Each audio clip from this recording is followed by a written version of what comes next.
greeting. Okay, am I audible and visible completely? Just tell me in the chat box.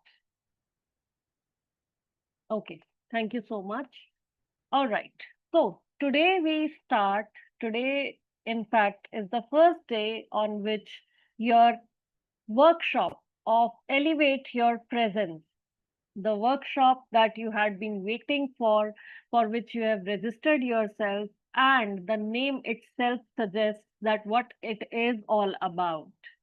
In today's dynamic academic and professional landscape, projecting confidence and cultivating a strong personal brand and presence in front of everyone has become so essential that it has become a competency that no one can survive without. This workshop, in which you are going to have different sessions from 7:30 to 9:30 p.m. every Wednesday, and which will be going from 20th of August till 24th of September, is going to be a journey which is going to be wonderful for you, because these expert led live sessions are going to change many things in your personality if you would take maximum out of them. There will be focus on professional etiquette and grooming in these sessions. You will get to know many things that you might have thought that you already know many things about grooming and etiquette. But you might be surprised that many things we do are not considered very good etiquette. Okay. You are going to have practical exercises on image building and leadership presence. You are going to see 5 modules delivered in this duration. Okay, so 2 hours for each module on 5 different occasions. That turns out to be 10 hours of learning. Okay, so on 20th, 27th, 3rd September, 10th September, and 24th September, you are going to have all these sessions, and it is going to be a really wonderful journey because you will be able to confidently present yourself in social and professional context if you take full advantage of this workshop.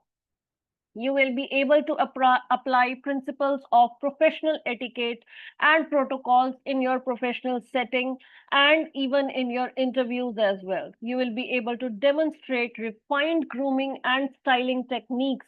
Let it be your clothing, let it be, you sometimes don't understand that why some people look pretty good even with minimum styling. That you will understand.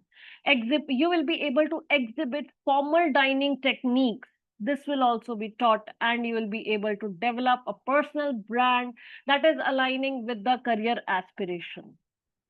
So now I would like to welcome today's speaker, the person who will be addressing you today, who will be telling you about the first module, which is regarding the importance of verbal and non-verbal communication. Okay.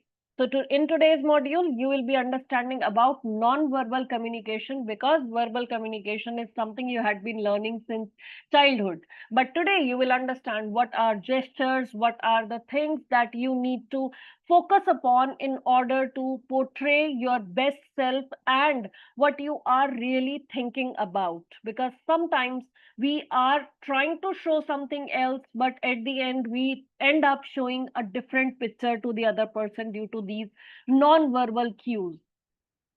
So please welcome with me Dr. Ishani Saraswat. She is the head of the institution and deputy director at Amity Finishing School. She has a very strong background in leadership and education. She plays a pivotal role in shaping the curriculum and guiding students towards holistic development. That is complete development from every dimension. She has expertise in soft skills. You will listen to her and you will have a completely mesmerizing journey for yourself. So that I can say, according to her soft skills command, and then in personal grooming also she is an expert, and then in professional etiquette ensures that students are well prepared to excel in their careers. Her commitment to excellence and innovation in education has made her a respected figure in the academic community. Please welcome Dr. Ishani with me. Very beautiful. Please welcome. Thank you. Thank you so much, Neha ma'am. I think you've made my day, you've made my evening, and you've made a couple of more days for me to stay happy and to stay elated. Thank That you so was much, such a ma'am. flowery and that was such a brilliant introduction. I don't even know whether I can do justice to Yes, it, yes, but ma'am. You completely I deserve much more than this. No, So ma'am. I Thank you. welcome you for That's today. that's very kind of you, and of course, I am flattered. So, but also a little nervous. I just hope I keep up to your expectation and the expectation of Definitely, ma'am. the students who are here with us today. So, on behalf of Over to Amity you. Finishing School, uh, I, Dr. Ishani Saraswat, I welcome each one of you. I'd like to begin with a note of gratitude for Amity Online. Amity Online has brought us closer to thousands of students who we never thought we would be able to interact with. So, as a finishing school, when we started about 8 years ago, 7 years ago, a lot of people used to come to us and tell us, why don't you start with an online course? Why don't you do an online certification? So at that time, our response was, a finishing school cannot go online because it's a life skills school. And whatever we do practically. We cannot run our certification courses online, and we never even thought about it. But the world changed, the COVID changed the world, and so did we. And it was during COVID that we started with some of our online sessions, our open electives. And eventually we understood that there is a huge demand of the online education system because hundreds and thousands of people have other commitments, have other priorities, but they have a yearning to learn and to study more.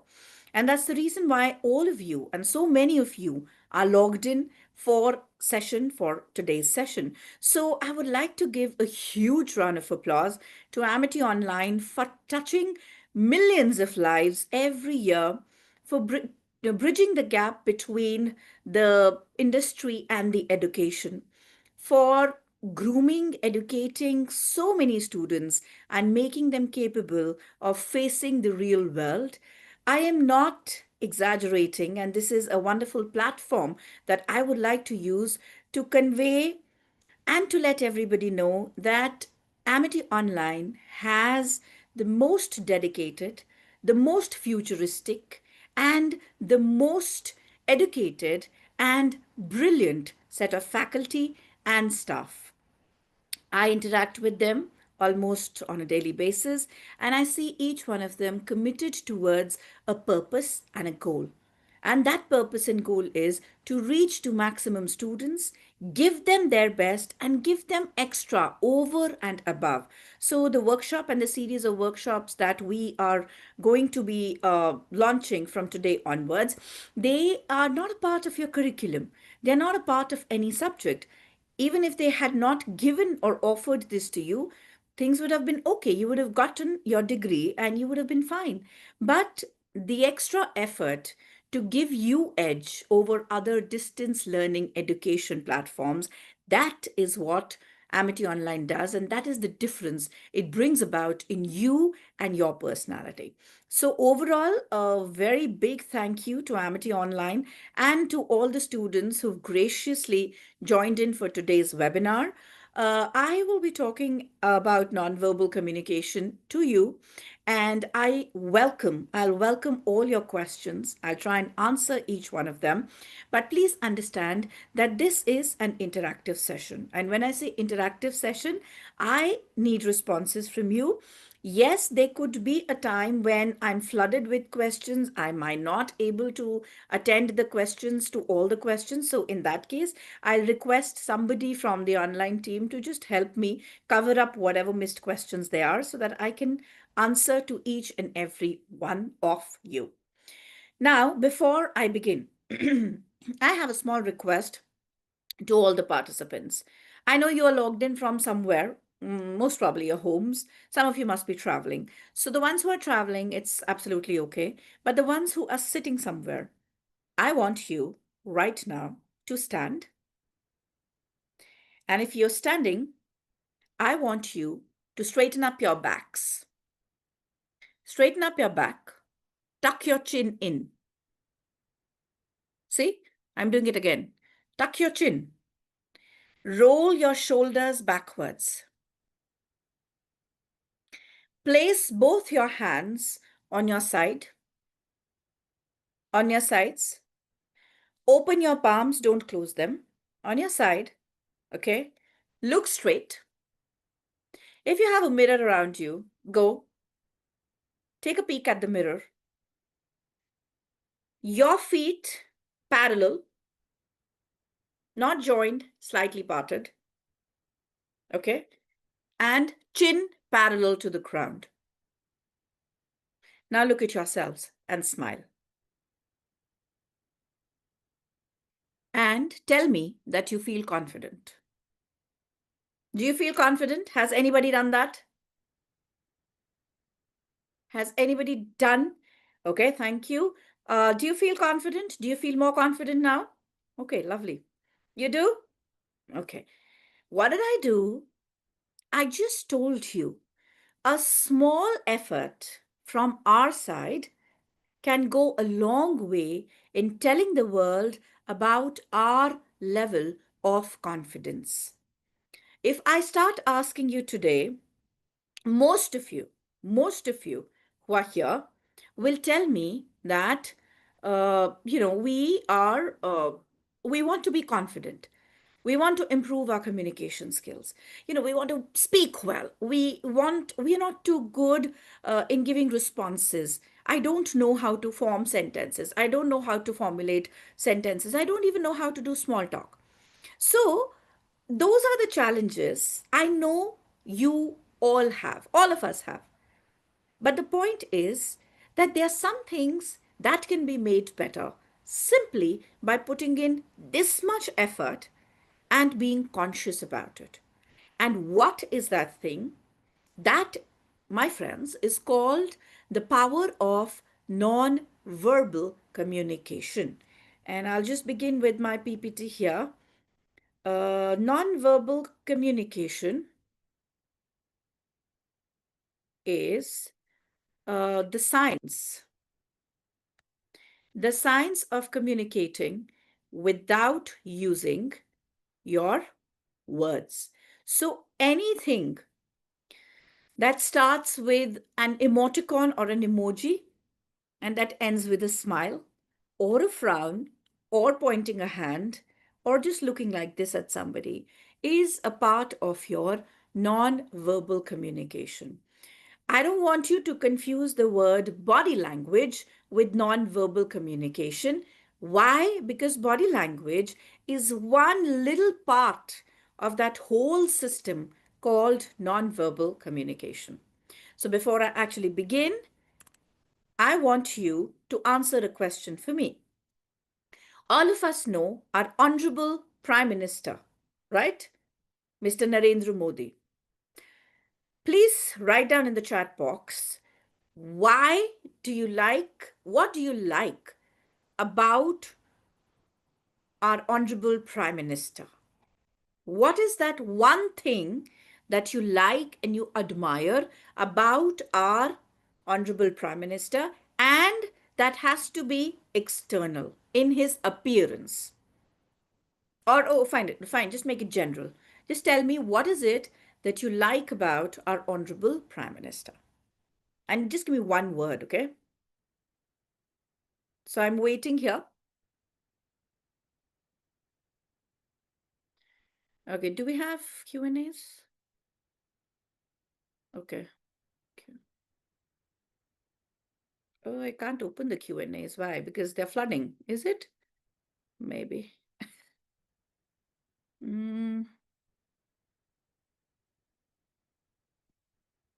okay. The IT team, I don't think I can access the Q&A. Maybe because they are just, because, I don't know, I'll just try again. Okay. Yeah. So people are saying, what do they like about our Prime Minister? Mm,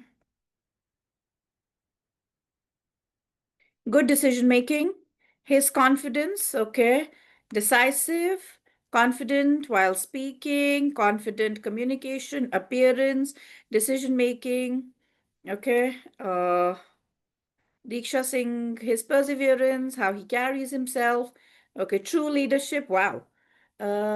Presence, good speaker, present himself in a good manner, okay, powerful stance, hardworking, leadership, attire, formal and in white always. No, he wears a lot of colors. Energetic, friendly approach, appearance, self presentation, response real time. Okay, courage. All right, fine. Thank you. So I have got a decent number of responses, and most of the people are telling me that it is the communication, it is the way he communicates, and it is the way he leads the country, his leadership skills, right? So if I go back, most of the people have spoken about his external appearance. I have a question for you here. Can somebody tell me that when you enter a room, okay, or when somebody enters a room, let's say I'm entering the room, okay, and you all are seated in the audience, tell me what will be the first thing you will notice about me? First thing.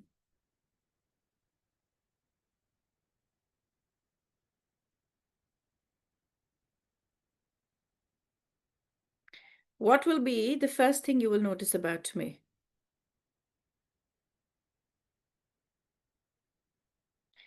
Okay, there seems to be some glitch with the Q&A thing because it's not opening easily.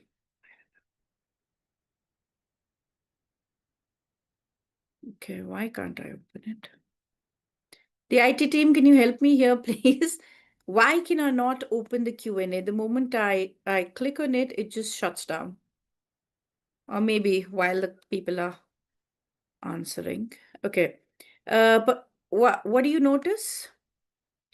Attire, gesture while greeting, style, posture, facial expressions, expression. For somebody's written expression in all caps lock. Okay. Personality, facial expressions. Okay. The way you carry yourself, expression, attitude, attire, eyes, how you carry yourself. Okay. Lovely. Wonderful. Thank you. So, yes, everybody notices different things in people, but you will be pretty surprised to know that a study says that the first thing people notice about you when you enter a room is your back. Not your back, but the position of your spine. How straight or how stooping is your back? A straight back, a head held high. What I just made you do, chin parallel to the ground, tucked in, shoulders rolled backwards, hands on your sides, open palms, okay, and a smile on your face tells people that you are a confident person. But before anything else comes your position of the spine or your backbone, right? So when you walk, make sure you feel confident, even if you are depressed, even if you've had a fight with somebody, even if life is treating you in the worst way possible. Give an impression to the world that you are a confident person. And it's very simple. Just keep your back straight, hold your head high, roll your shoulders backwards, and take long steps and place your heel first and then the toe. And when you walk, swing your arms a bit. That is the definition of a confident person. And going back to Mr. Narendra Modi, he also walks like that with his head held high. And you must have noticed that when you're depressed, when you don't feel too happy about things, what do? We look down and we walk because we are not very happy. And when we are confident, we look up, we look high, and we walk and we take faster steps. But try and make it a habit to walk fast and to keep your head held high. So, what is nonverbal communication? It is the ability to communicate without using words. It's done through sending and receiving wordless messages and between people. So it's everything. Even your emoticons are a part of your nonverbal communication. This is a very important model. I'm sure many of you must have read it. This model of communication was given by Albert Mehrabian. Mehrabian was a social anthropologist who studied people who studied society and who also experimented a lot on the science of nonverbal communication. So, after a lot of experimentation, what he found was that out of the 100% of communication that we do, okay, plain simple, 93% of it, he said, was non-verbal in nature. 93%. Imagine. So, how much difference do the words make? How much is the verbal communication? Just 7%. And we spend our entire lives saying, You don't know how to talk. तुम्हें बात नहीं करनी आती है. तुम्हें नहीं पता words कौन से use करने हैं. तुम्हें नहीं पता है कि लोगों से कैसे बात करते हैं, so on and so forth. Verbal communication? Yes. But that is just 7%. तो अगर हम उस 7% को हटा भी दें या कम काम भी करें, even then, if we try and master and work more on our non-verbal communication, most of the problems are sorted. I'm not saying that verbal communication is not important, but what is more important is how you talk. That means your verbal communication in terms of what? The tone of your voice, the stress, and the volume in which you speak. And that constitutes 38%, which is again a part of non-verbal communication. So ultimately, non-verbal communication is the strongest form of communication that we all can imbibe, that we all can try and master. Non-verbal communication operates on two levels. One is conscious level, one is the subconscious level. Conscious level is when we make efforts. So, what I just told you, you're standing, you're walking, your hand movements, smile, that is something that we can control, we can change, and we can work on. That is conscious or liminal body language or nonverbal. And there is something called subconscious or subliminal body language or nonverbal. And what is that? The way we sleep, we can't change that. That's subconscious. What goes on in our mind and what we perceive through gestures is again subconscious body language, right? For example, Japanese, subconsciously, they are so conscious about their greetings that they start bending forward. This comes through practice. They have been made conscious, but after some time, subconsciously, it stays in your mind. The things that we've learned during our childhood, yes, subconsciously they stay in our mind. And you will be surprised to know that's the power of nonverbal communication, even subconsciously. Okay, I'll talk more about it. So, Mehrabian said that it's the word, the voice, and the face that makes a difference in a communication. Now, when I say 55% is body language, it means it is the visible body language. So whatever we see externally, जो सब आपने बोला, your attire, your clothes, your smile, your posture, your greeting style, you're sitting, you're standing, that is visible body language, which is 55%. So that means everything from your grooming, your hairstyle, your makeup, your accessories, your hand movement, the clothes that you wear, the color of the clothes that you wear, even the shoes and the watch that you wear. People are observing all of that because it is a part of your communication system. So when I say it's a part of your communication system, I mean that that is non-verbal, the visual 55%.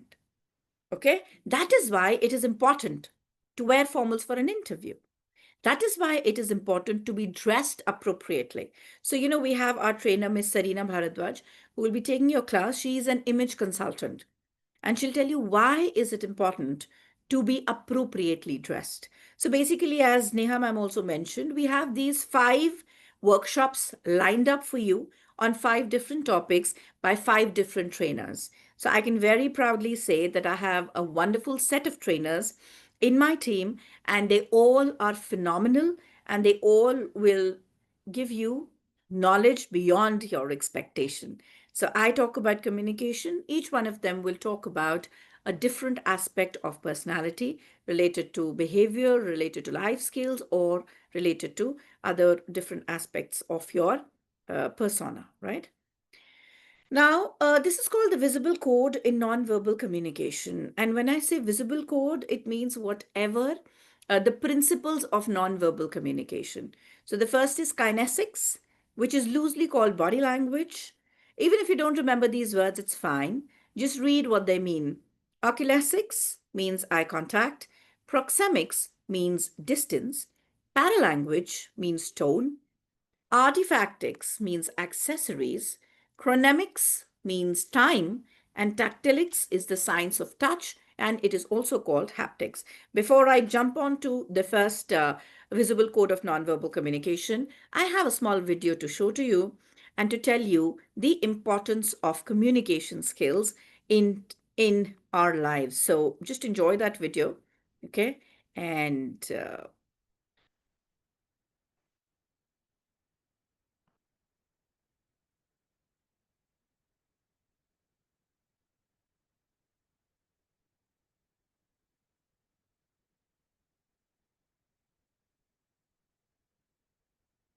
mm, okay.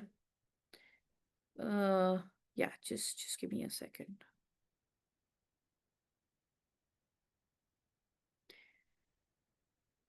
Okay.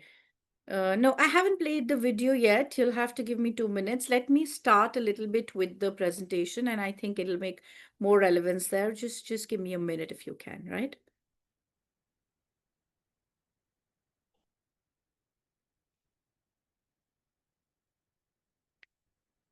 Okay.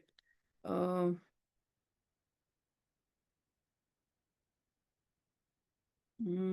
I don't think the video is playing.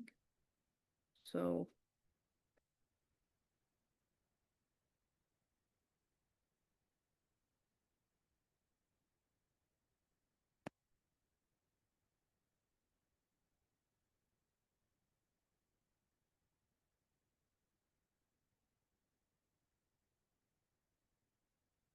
okay.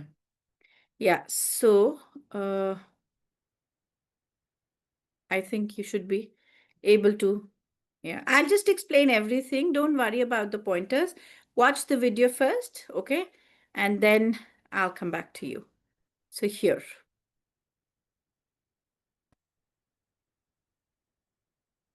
And Mr. President, Condoleezza Rice is here to see you. Good, send her in. Yes, sir. Good morning, Mr. President. Oh, Condoleezza, nice to see you. What's happening? Well, Mr. President, I have the report here about the new leader in China. Great, Condi, lay it on me. Mr. President, who is the new leader of China? Well, that's what I want to know. Well, that's what I'm telling you, Mr. President. Well, that's what I'm asking you, Condi. Who is the new leader of China? Yes. I mean the feller's name. Who? The guy in China. Who? The new leader of China. Who? The Chinaman. Who is leading China, Mr. President? What are you asking me for? I'm telling you, who is leading China. Well, I'm asking you, Condi, who is leading China? That's the man's name. That's whose name? Yes. Will you or will you not tell me the name of the new leader of China? Yes, sir. Yes, sir. Yes, sir. Arafat is in China. I thought he was in the Middle East. That's correct, sir. Then who's in China? Yes, sir. Yasser's in China? No, sir. Then who is? Yes, sir. Yes, sir? No, sir. Connie, you're starting to piss me off now, and it's not because you're black, neither. I need to know the name of the new leader of China, so I want you to get me the Secretary General of the United Nations on the phone. Coffee, Annan? No, thanks. And Condi, call me George. Stop with that Ebonics crap. You want coffee? No. You don't want coffee? No, but now you mention it, I could use a glass of milk. And then get me the UN. Yes, sir. Not Yasser, the guy at the United Nations. Coffee. Milk! Will you please make that call? And call who? Well, who's the guy at the UN? No, who is the guy in China? Will you stay out of China? Yes, sir. And stay out of the Middle East. Just get me the guy at the UN. Coffee. All right, with cream and 2 sugars. Now get on the phone. Hello. Rice here. Rice, good idea. And get a couple of egg rolls, too, Condi. Maybe we should send some to the guy in China and the Middle East. Can you get Chinese food in the Middle East? I don't know.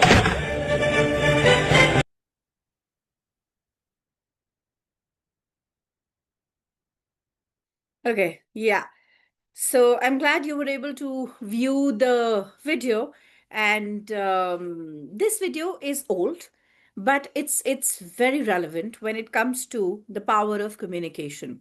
So be it nonverbal communication, you could see their expressions changing from the point that they were smiling and they were talking to each other, and eventually the change in the expressions, becoming angry, getting frustrated, both of them, and at a point they were shouting at each other. And also, secondly, how miscommunication can ruin the context or the meaning of whatever we're trying to say, right?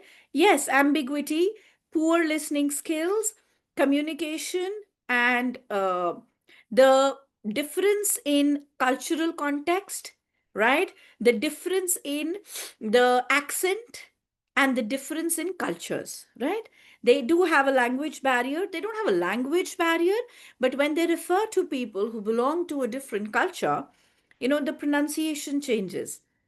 And it is not easy. For example, if an American has to pronounce an Indian name like Swati, the American will say it in a way that we won't be able to understand with a highly thick accent, where that is the influence of our mother tongue. So this video was simply, yeah, okay. Uh, Yeah, so people are writing something. I was just reading that. Absolutely. You're right. That communication is a lot to do with, number one, your confidence level and the way you pronounce certain words. So I'm not talking about verbal communication today. It's purely non-verbal. And I want to move ahead with the PPT that I just showed you. So, yeah.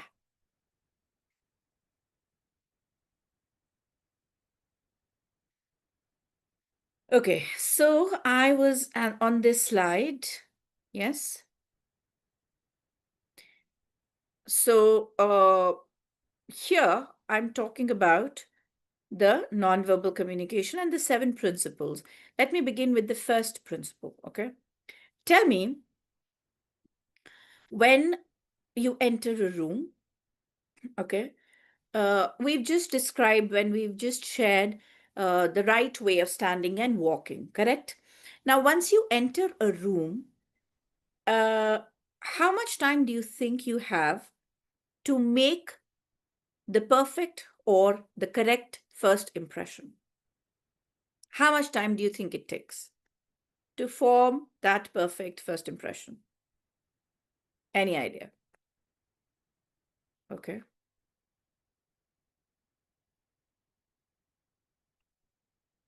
So again, a Q&A.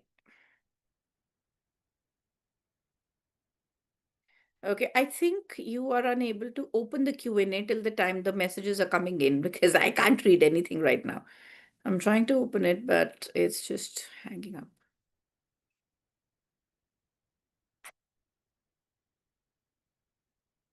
Okay. Yeah. 3 seconds, few seconds, 30 seconds. First second. When will we get? God, guys, stop asking about your certificates on this platform, please. I have no clue about your certificates, but I'm sure you will get them someday. 3 to 7 seconds, within a few seconds, 30 seconds, less than 5 seconds. Okay, okay. Seconds to smile. Okay. Now listen, what you're telling me is a matter of seconds, right? So I'm sure you all agree that we get just a few seconds to make the first impression, and you're absolutely right. But there is again a study done by the Psychological Institute of California, US. They say that it takes 7 seconds to form a first impression, not an opinion, but just to form my first impression. So, in those 7 seconds, what can you do? What you can do is walk from the door, stand in front of your audience or the people who are there, okay, with a straight back and all that I have, okay, all that I have told you, all right. And then after that, what can you do? You can stand in a confident way. And how do you stand in a confident way? Now, please listen to me very carefully. I'm going to share 2 tips with you. Number one, Don't ever join your feet and stand. Part your feet and stand. Why? You need to distribute your body weight equally on both the feet so that your body looks proportionate. Number one. Number two, when you're standing in front of your audience, you can put one foot behind the other. So you can stand like this with some distance. Why? Because if you have put weight on your front foot, you will bend forward. So I'm bending forward right now, and my weight is on my front foot. Okay? And I give an impression to you that I am an open and a welcoming person. And when I have to listen to you, okay, then what do? I shift my weight on the back foot. And I stand like this. And what have I done now? I have given you an impression that I am listening to you, that I am a good listener. Okay? So, one thing, do not join your feet and stand. And number two, place one foot behind the other. All right? Another thing, what you can do is if you get nervous or anxious in front of people, you can make use of something very useful. And what is that? Keep wiggling the toes of your feet. Wiggle your toes, move your toes. Wherever you are, wear formal shoes, keep wiggling the toes of your feet. What is going to happen is all your energy, all your energy that has been penting up, all the anxiousness, anxiety, it'll pass through your feet. It'll pass through your feet, and you will not land up doing this, doing this, doing this, fumbling, your hand is trembling, or you won't land up feeling nervous in front of your audience. Okay? So remember to wiggle your feet, don't join your feet, part them, one foot behind the other, and there is something called this. This is called steeple. Steeple. And what does it mean? This is a power pose, a gesture that tells people that whatever you're thinking, whatever you're saying is getting focused here, and it's the culmination and the joining of all the energies into a focus or a focal point. Okay, so when you stand in front of people, place the steeple in front of your navel. Join your arms and place it in front of your navel. Okay, so here. But your arms should stick to your body. Arms shouldn't be flapping like this, and like this. And when you are talking, let's say when I am coming to a conclusion, my steeple should go up. This is called an upward steeple. And when I want to listen to you, my steeple should be lowered because I'm listening to you right now. Okay?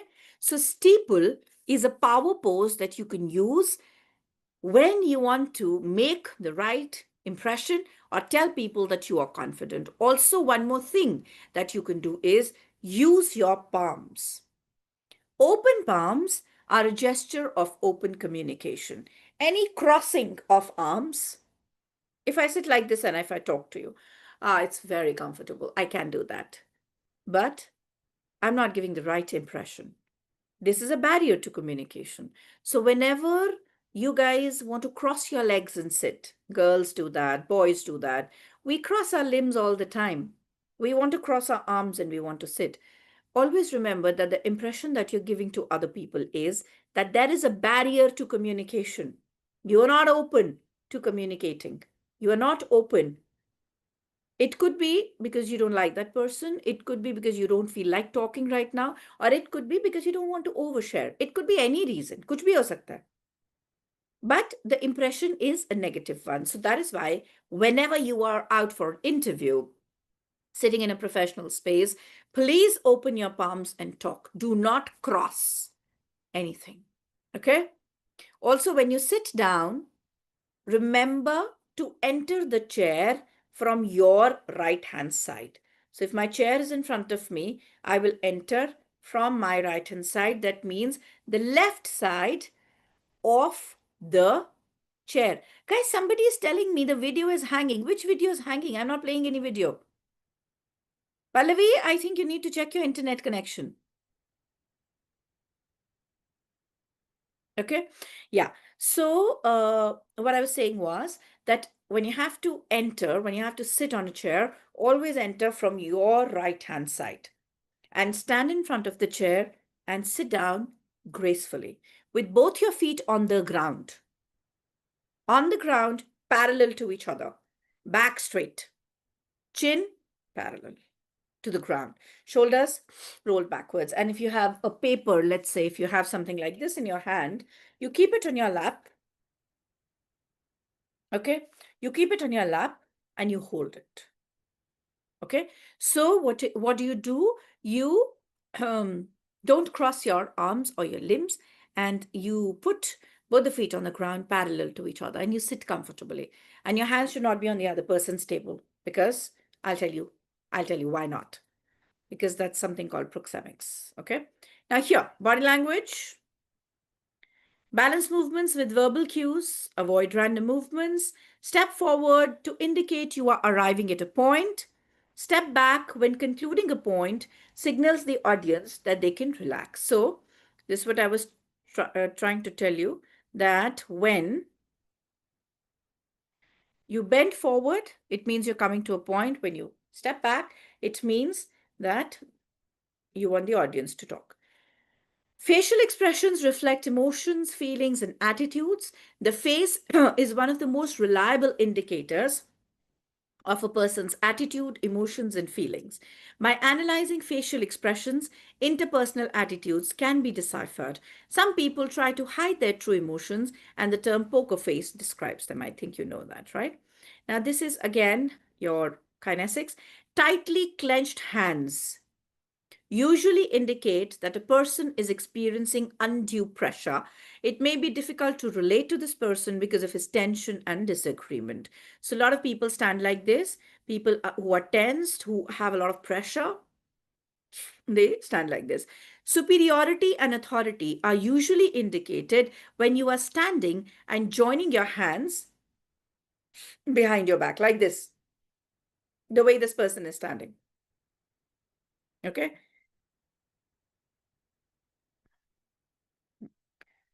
Right. Rubbing gently behind or beside the ear with the index finger. So I'm just doing this right now. Means the other person is uncertain about what you're saying. So when you doubt somebody, this is what you usually do. Okay. Leaning back with both hands supporting the head usually indicates a confidence or superiority. I'm sure you've seen a number of movies and series where people enter into an office and they get a chair, and it's a big chair, not just a chair, it's a designation. They sit down and they place their feet on the table and they sit like this. Why? Because that's the feeling of authority, right? Okay, now this is something else. Oculesics, as the name suggests, it talks about eyes and the movement of eyes. Okay, now I have a question for you again, and the question is, tell me, when you interact with people, when you talk to people, should we or should we not maintain eye contact? Should we maintain eye contact? Should we look into other people's eyes when we talk? We should. Okay, any idea for how long?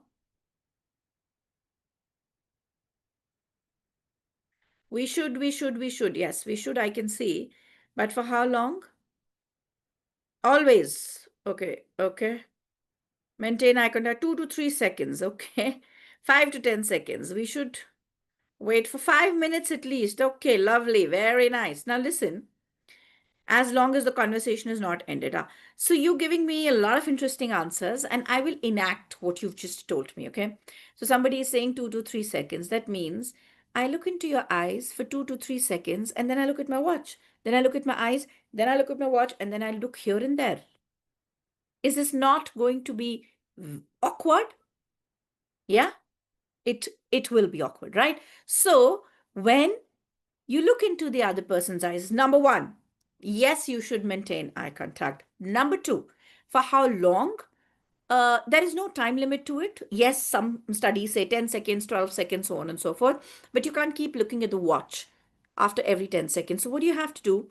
You have to maintain a flow in a way that the other person doesn't feel awkward and you don't appear as if you're staring. If I keep looking, because looking into the eyes is a sign of confidence. If I look into your eyes and if I start talking like that all the time, you will get intimidated. You will probably get scared of me. And you will say to yourself, oh, is she mad or what? Ye ghurti hai. Why does she look at people like this? So, a simple solution, and please look at me right now, it's important. From my eyes to my forehead, can you see a triangle? Yes? Hmm? Okay. This triangle is called the triangle of respect. Whenever you're trying to make a conversation with people, look into their eyes, blink 2 times, maximum three. 1, 2, 3, and then probably look at the forehead. You can blink twice, you can blink 3 times, but to break that stare, you need to start looking at the forehead because it means that you are being respectful. Any place above the eyes is a place of respect. And on the other hand, we have an inverted triangle. From my eyes to my chin or to my neck, inverted triangle, also called the triangle of social gazing. Whenever you are socially, physically, sexually interested in somebody, you look into the eyes and then you look here or you look here, and this is highly embarrassing. Be it a girl or a boy. This is not the way we look at people. And if somebody does that, it is awkward because the intention is different, especially if you are not on that plane. Okay. So the triangle of social gazing. So when you want to maintain eye contact, do it. And after that, look here. I have a very interesting incident that I want to share with you. So Mr. Rahul Gandhi, a few years ago, was interviewed by Mr. Arnab Goswami. You can imagine what would have happened in that. So, Rahul Gandhi was interviewed by Arnab Goswami.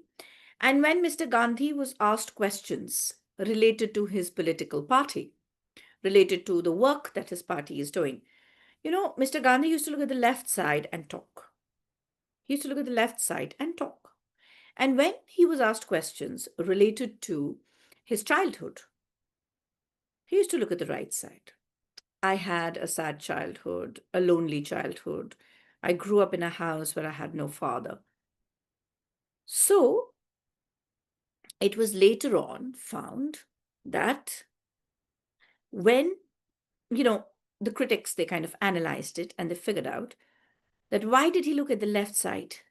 So all of us know that our brain is divided into two parts, the left brain and the right brain, right? The left brain is called the logical brain, and the right brain is called the creative brain. Now, when I look at the left side and I talk, it means that I am thinking logically. And when I look at the right side and I talk, it means that I am thinking creatively or emotionally, or I'm lying, because that is also a creative art. This is a very useful tip for you. You can go out and make use of it. When people look at the left side and they talk, it means they are thinking logically. And when people look at the right side and they talk, it means that they are thinking creatively or probably emotionally. Okay?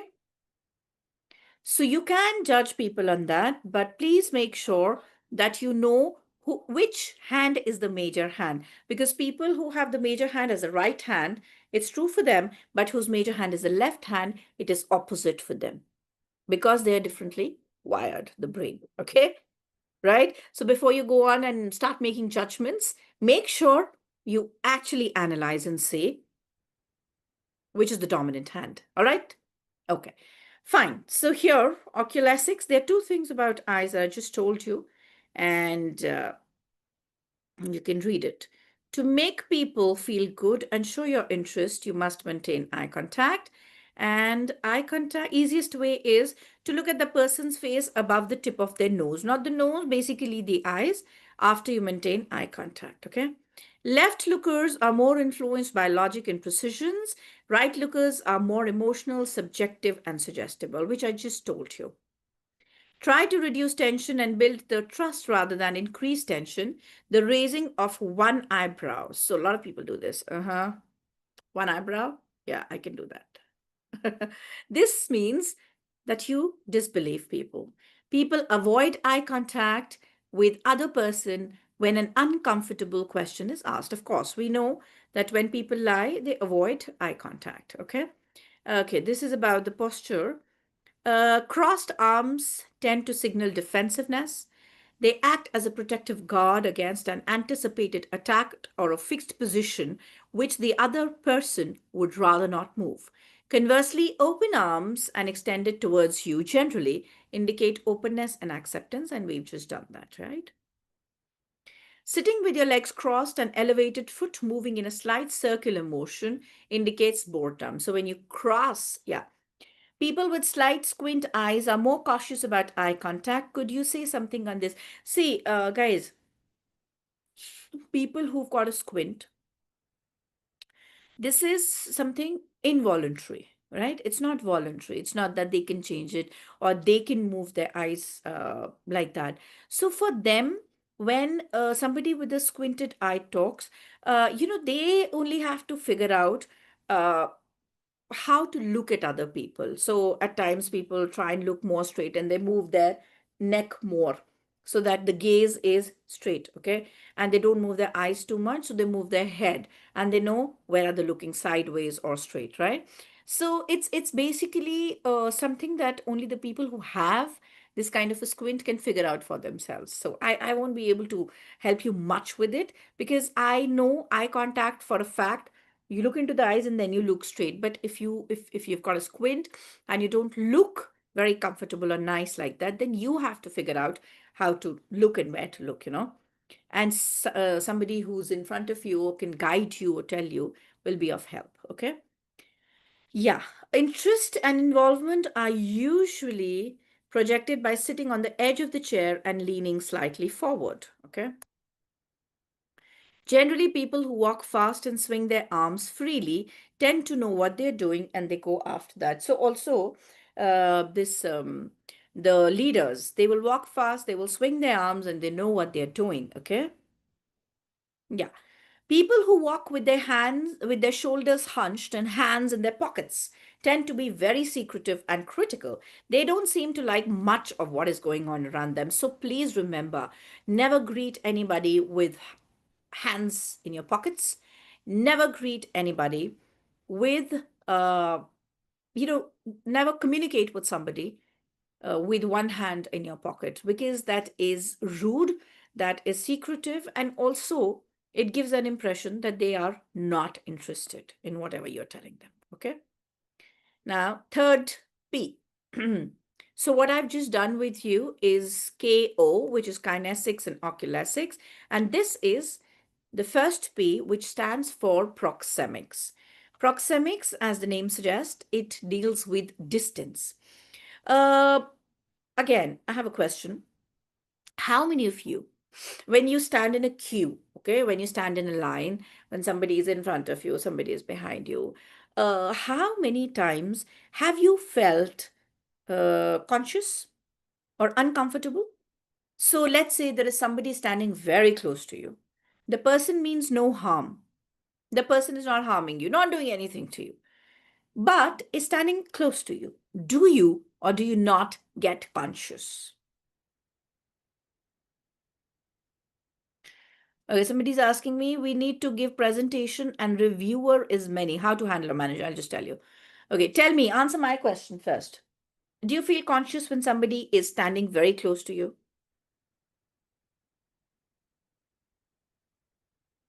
Yes, okay. Thank you. Now, you feel conscious, right?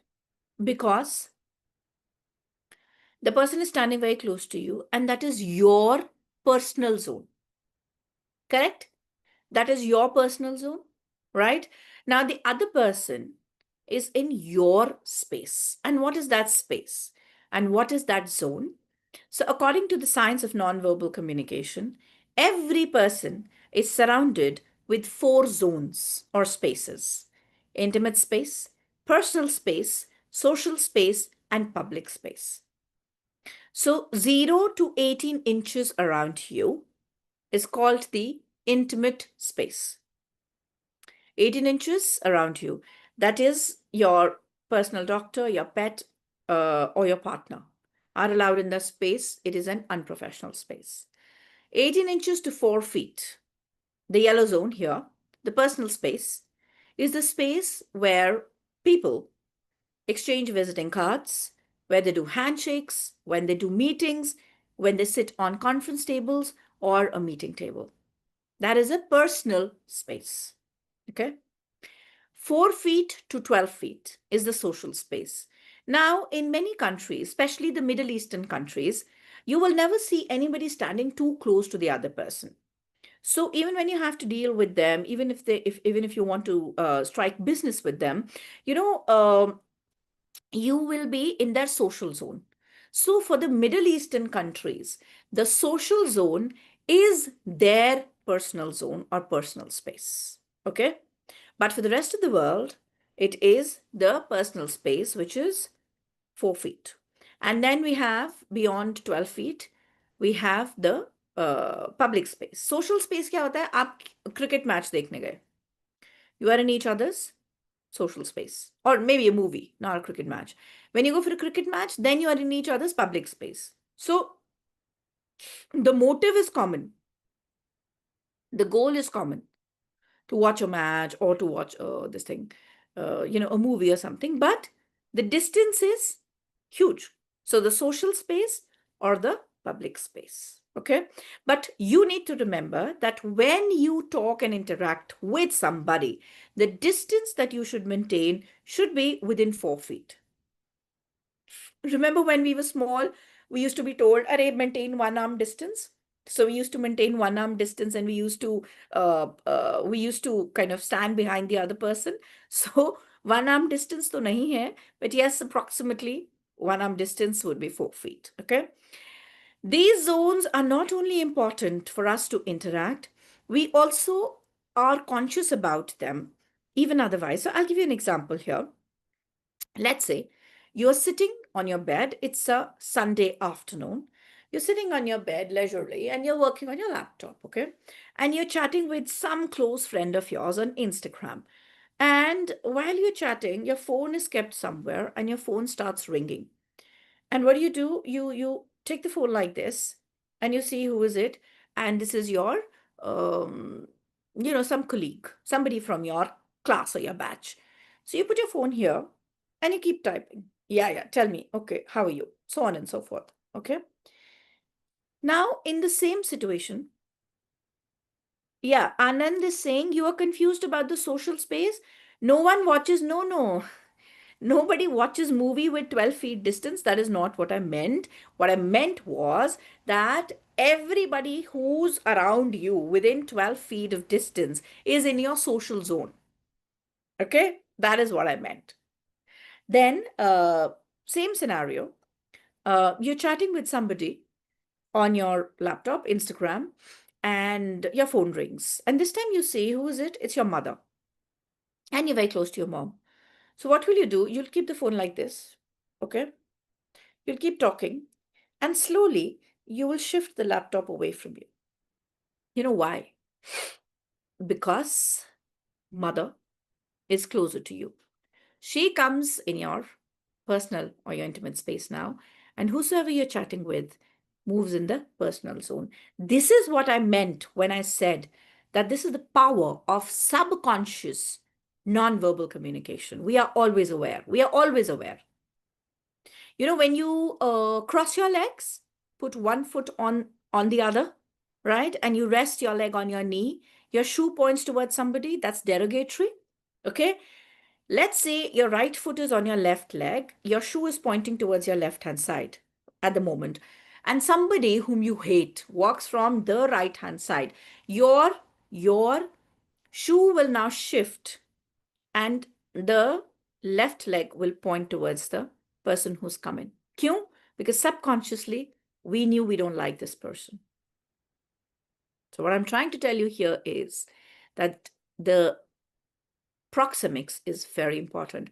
Also, proxemics tells you when you go to meet somebody, your boss or for the interview, never place your hands on the other person's table. Why not?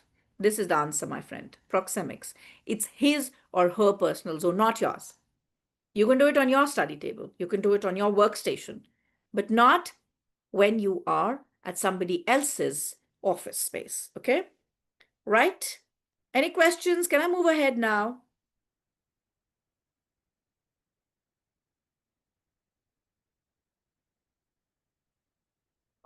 No questions? Great. That means either you don't understand anything or you've understood everything. I don't know. Okay. Now, coming to the next aspect is called paralanguage or paralinguistics. So the next P in COPACT was paralanguage.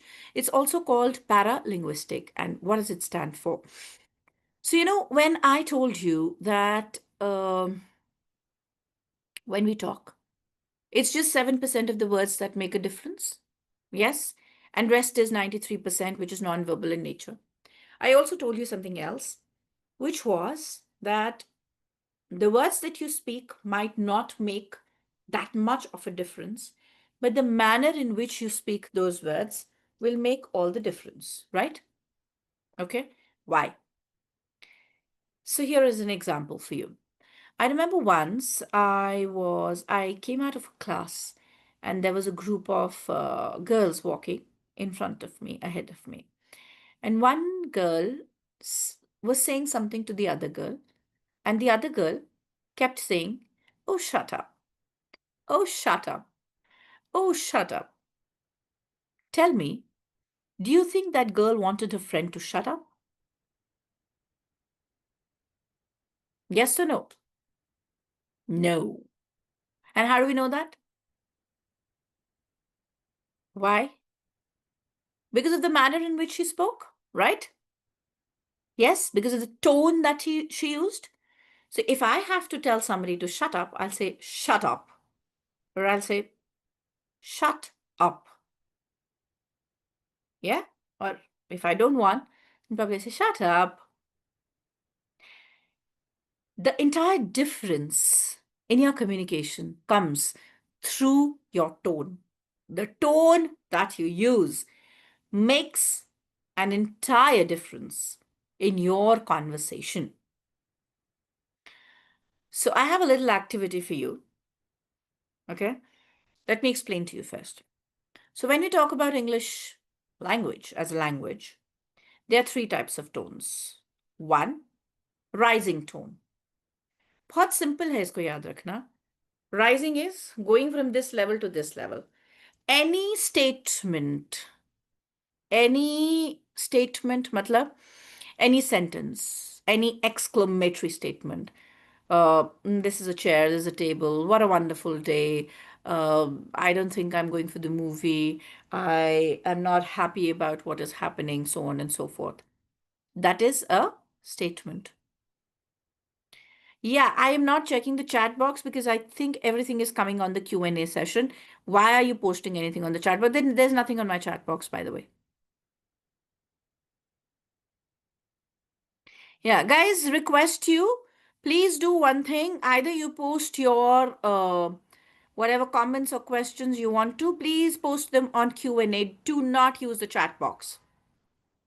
It's very difficult for me to talk, to check one window, then check the other window, then make use of the PPT. I will lose my entire focus. Okay, so could you please use the Q&A window and not the chat box to communicate, right? Thank you.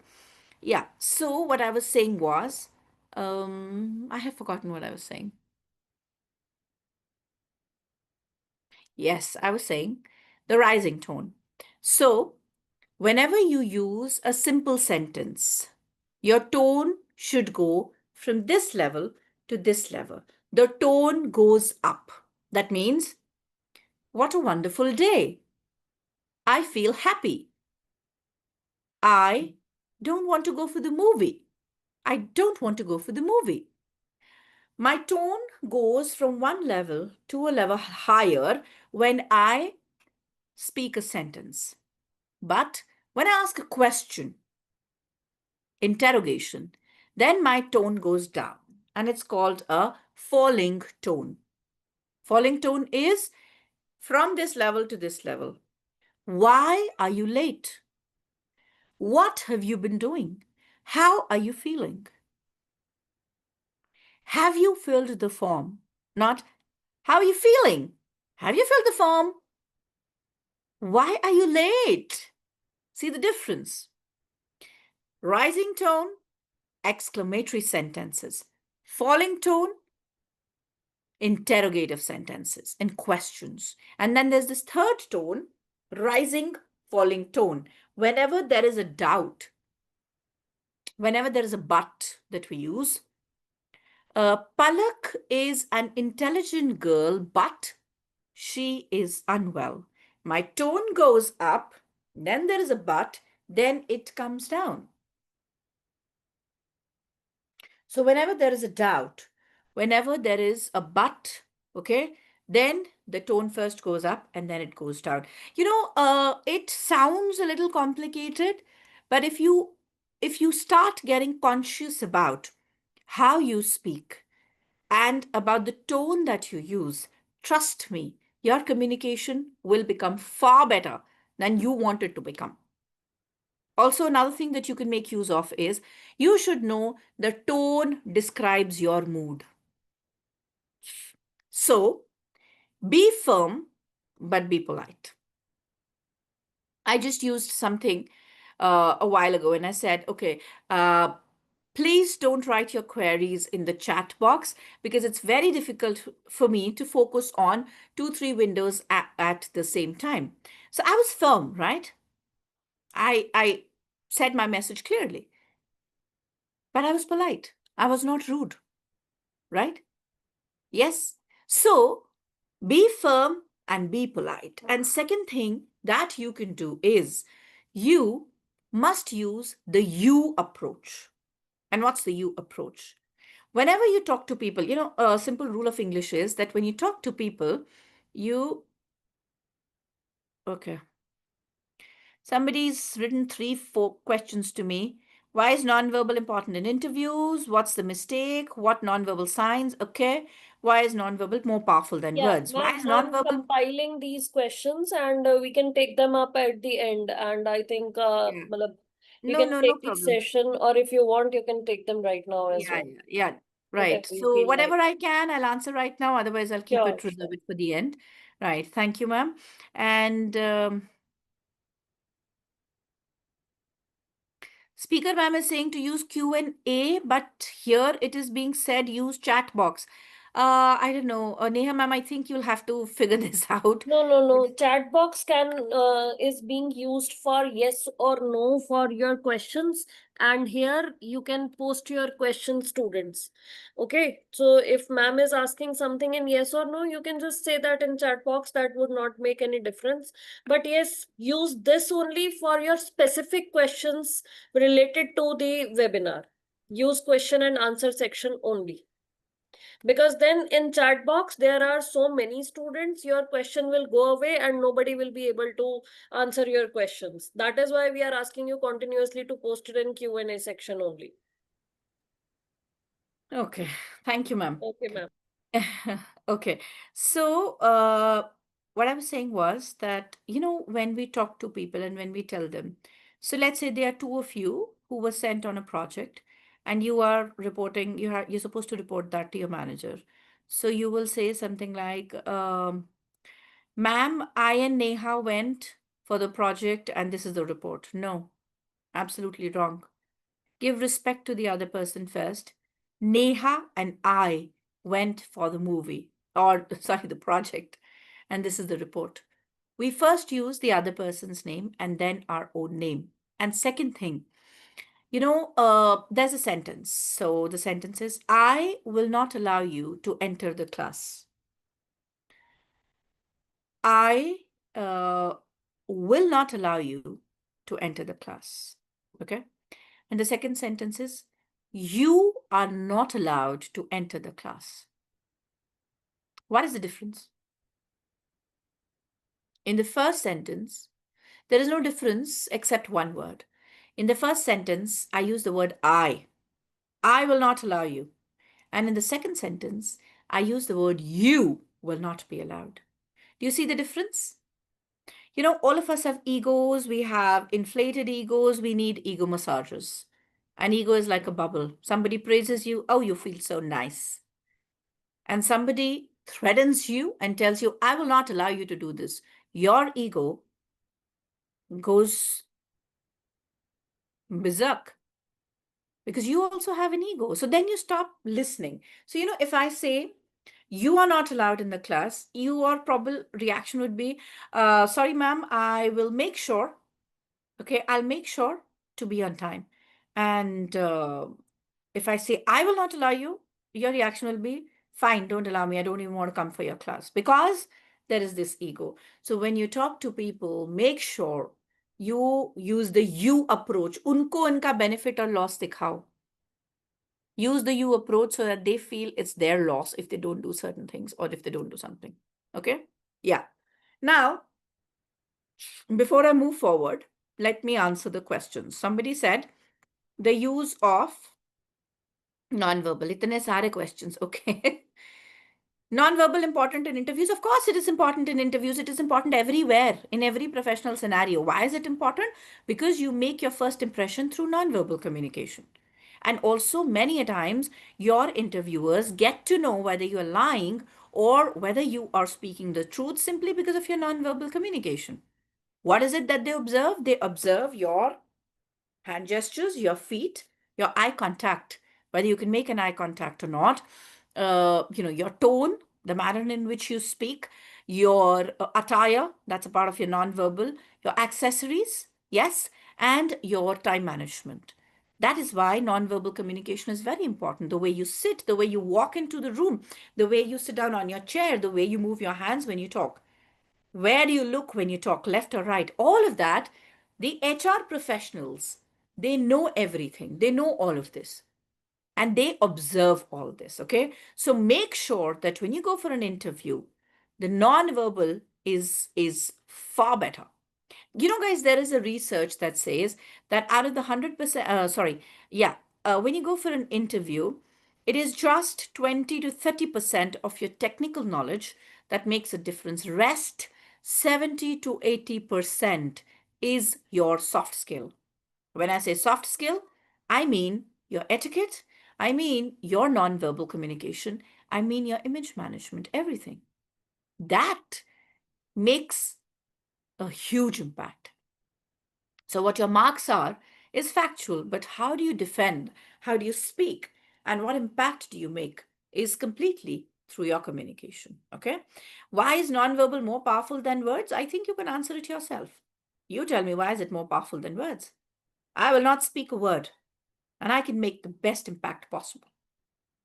And when I start speaking, my tone will change that impact. Either it'll make it better or it'll make it worse, which is paralinguistics or paralanguage, right? Okay, somebody asked me a question. What is the... No, it is not I and you. Who said this? It is the other person and I, okay? You and I, not I and you. Yeah, somebody asked, I don't know, I've just lost that question. Somebody said, what thing makes an impact? Okay. How to control your nervousness in front of interviews? Okay. Yeah. How to control your nervousness in front of interviewers? Keep moving the toes of your feet. Keep wiggling your toes. Your anxiety will go away. Another thing, if you're too nervous, take a sip of water. Third thing, if you're too nervous, take your time to think. Interviewers don't tell you that answer this question within the next 5 seconds. No. You can take your time. You can probably ask them to repeat a question. Okay. Or you could, also to reduce nervousness, you will have to prepare for the interview very well. Do your background research of the company. You can't walk into an interview not knowing about a company. Okay, second thing, prepare your own introduction properly. Prepare your strengths, your weaknesses. Go through your resume. Learn up your introduction, learn up the answers. And despite that, if you're nervous, it's absolutely okay. Allow yourself to be nervous. Wear your best possible clothes. Talk with a smile on your face. Use your palms when you talk. Believe in yourself. Okay? And you don't have to make an interview very serious. You don't have to make an interview like a life or a death game. Simply, interview is never about, answering big or serious questions. It's about giving the right direction. So, for example, there was a girl who was interviewed once, and the question she was asked was, "What is it that you don't like about our organization?" She was not a part of the organization yet. Okay. And when she was asked this question, what did she say? She was a smart girl. She said, "I don't like the rajma chawal that was served for lunch." And which is not a wrong answer, because she was still not a part of the organization. She could not comment on the organization. You can't do that.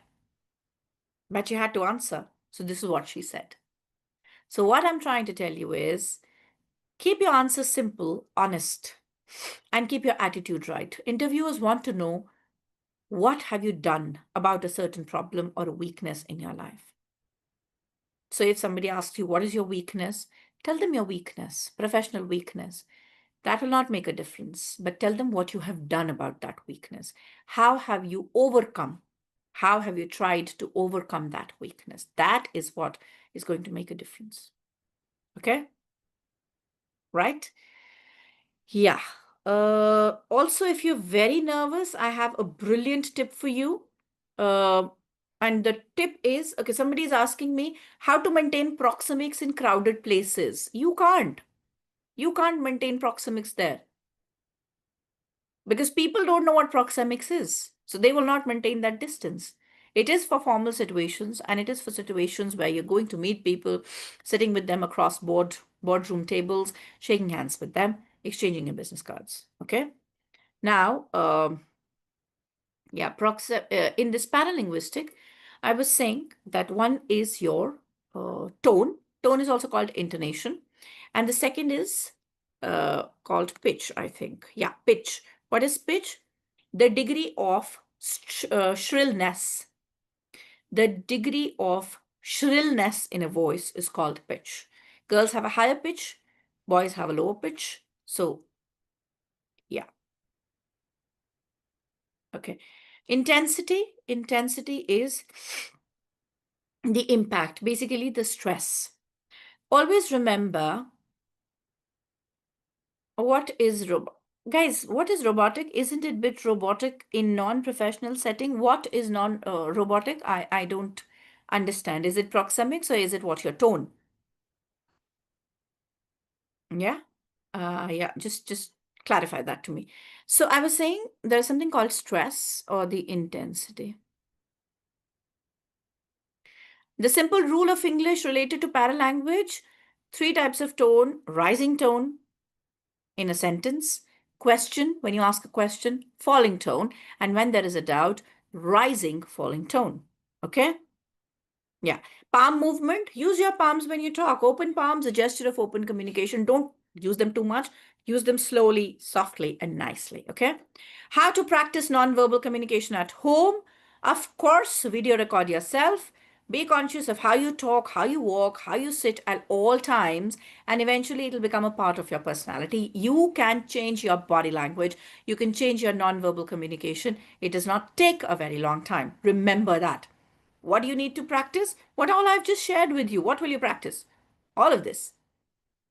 Okay? Be conscious. Talk in English. Be conscious of the tone. Be conscious of everything that I've just mentioned to you. Yeah, coming back to stress now. The most the most important word in your communication will be the most stressed word. I hate you. I hate you. I hate you. Do you see the difference? First sentence, I hate you, nobody else. I hate you. Forget about you and me, it's the hatred. I hate you, and I don't hate anyone else. The more the stress, the more important the word. When you want to listen to people, close your eyes, just listen to them, and try and focus on the word that they, which is the most stressed word. And that word will be the most important word for them. Okay? Right? Then we have rhythm. Rhythm adds a musical quality to your voice. Otherwise, we will talk like robots. Okay? And tempo is the speed at which we talk. This is paralinguistics. Practice your tone, practice your stress, practice your pauses. When you talk to people, pause, take a break. If I take a pause for a few seconds right now, I ask you a question. And if I take a pause, you know what is going to happen? You will register whatever I have said in a better way, and you'll get time to think. So pauses are also very important.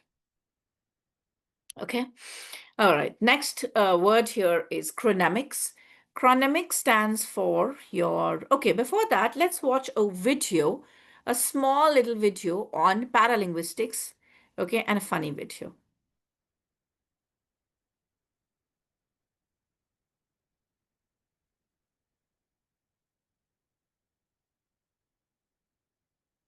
Okay, where is it? I can't see it.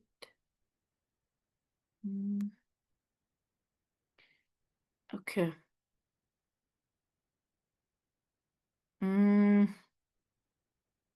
I will show probably that video before I end the session because I'll have to, this thing. Yeah. I have so many questions. More about soft skills. Guys, soft skills, how to express. There are a lot of things that come in soft skills. It is your etiquette, your mannerisms, your communication. We get rejected as soon as you open your mouth in the interview. How much non-verbal supported us? Listen, non-verbal and verbal communication go hand in hand. Always remember, the first impact is made by non-verbal. The first impression is formed by non-verbal. But when you start speaking, if you don't make sense, obviously your non-verbal will not match with your verbal communication. If you talk and if you communicate verbally, the tone, also the knowledge that you have, interview में आपको सिर्फ non verbal के लिए थोड़ी ले लेंगे या tone के लिए थोड़ी ले लेंगे नॉलेज और लॉजिक भी तो चाहिए ना so if you're not logical and if you're not knowledgeable, who's going to hire you? No one. What strategies? Strategies, practice, practice, practice. That is the biggest strategy to make your nonverbal better. What should our face look like if we take a while to answer a certain question? Because when we think longer while being anxious, the face shows that. Okay, very relevant question. So let's say, the interviewer has asked you a question and you're supposed to answer that and you're taking a minute to answer. So at that time, what you can do is smile and then answer the question. Smile, think, and then answer the question. And if you are in an interview, you will have to control your emotions. Do whatever you want to do when you're alone, when you're not being judged. But when you are in an interview, you will have to take care of that, isn't it? Yes, of course. Yeah. Okay. Chronemics. Chronemics kya hai? The science of time.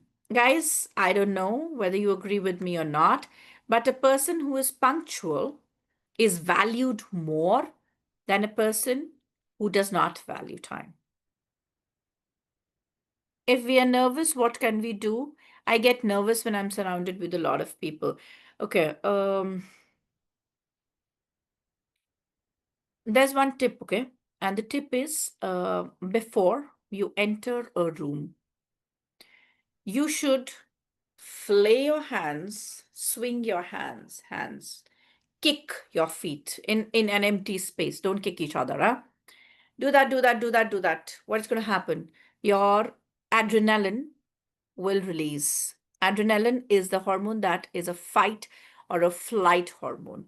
तो adrenaline release होता है. जब adrenaline release होता है, तो क्या होता है? Your body either fights the situation or you run away from that situation, right? So when you are flaying your hands and when you're flaying your feet, your body feels that you are fighting that situation, right? You are in a fight mode, okay? So your body has fought that situation. The brain tells you that, okay, the situation is over and you've conquered that situation. Now, after that, when you go meet people or when you stand on the stage and when you're anxious, uh, at that time, your body does not know because you're already in that adrenaline rush. You've already fought that situation. So that is over.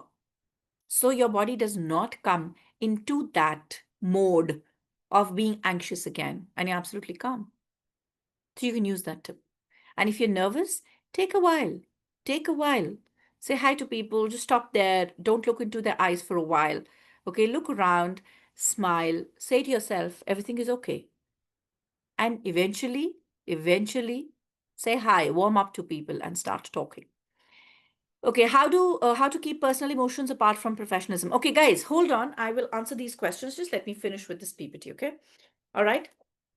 Now, chronemics is the science uh, of valuing time. So we have new nations in the world: America, Australia, New Zealand, east of Europe. Those countries that lost their entire culture after the Britishers left and they developed a new culture altogether. Those are the new world countries and they're called the low context based nations. Now we have high context based nations like ours. We have our own value system and culture, and we've taken a lot from the Britishers also.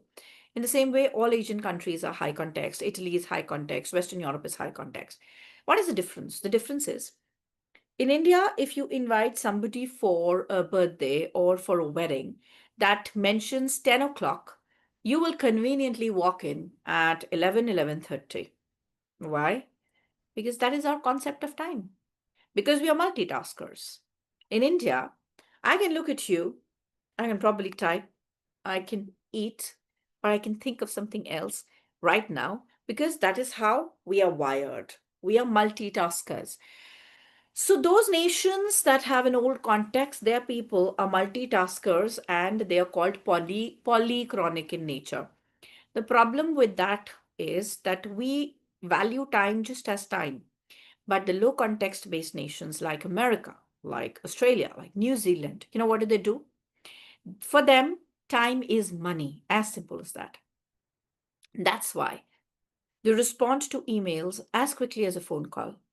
That's why they get paid overtime. That's why their concept of time is different and they value it like money, right?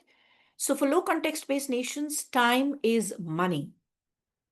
But also, reaching places on time, beginning on time, ending on time, being punctual, again, is a part of your communication system. And you're valued more if you value time more. Okay. And now I come to something that is artifactics. Artifactics is everything that deals with accessories, your colors, your clothes. So Sarina ma'am will do this artifactics as an image management coach. She will do it in her class, but I just want to tell you two things. Colors make a lot of difference in personality. So, when you talk about McDonald's, the M, McDonald's is yellow and red. Okay. And why is it yellow and why is it red? Yellow makes you hungry, instigates hunger. And red gives you energy, makes you more energetic. Okay. So, McDonald's uses red because it can be seen from a distance, and yellow because it makes you hungry.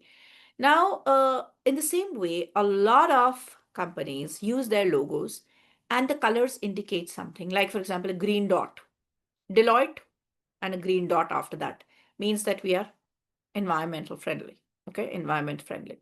So, what I'm trying to say is that when you wear formal clothes, try and wear a light top and a dark bottom. All pastel shades, all white colors, they radiate, reflect light, keeps your mind soothing and calm, especially in an interview.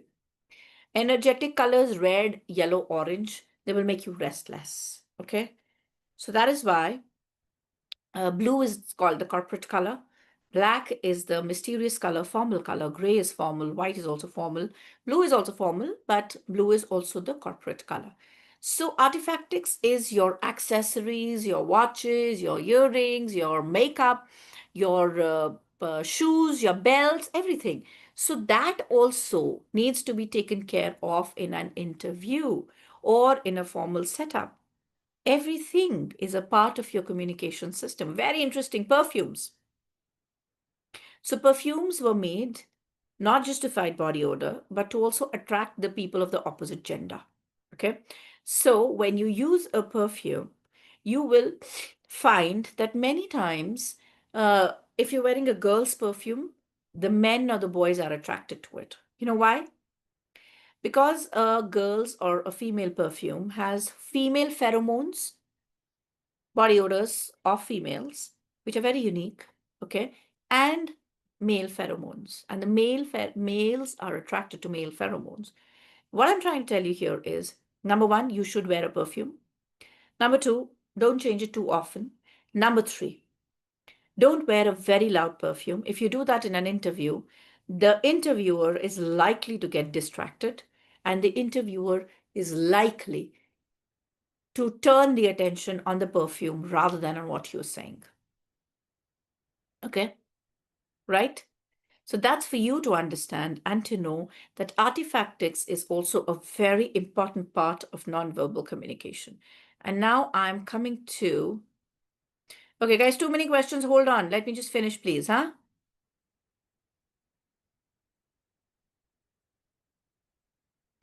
Okay, I think I should have taken a session on interview skills because all that you're worried and bothered about are your interviews, but you're not focusing. You don't understand, you're not getting that nonverbal communication is the key to your interviews.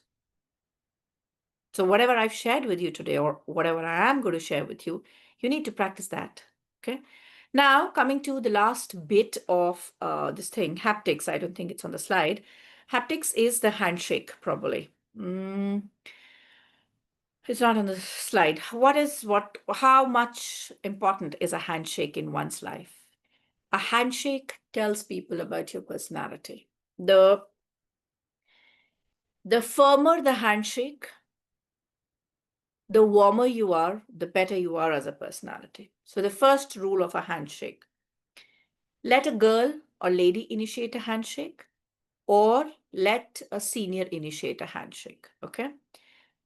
Extend your hand, bend your elbow. Don't do this. Bend your elbow a bit. Extend your hand away from you like this. Like this. Hold the other person's hand.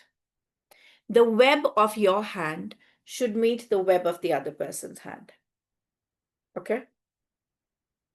When it does so, look into the eyes of the other person, smile, and hold the hand firmly, nicely, and pump the hand 1, 2, or 1, 2, 3.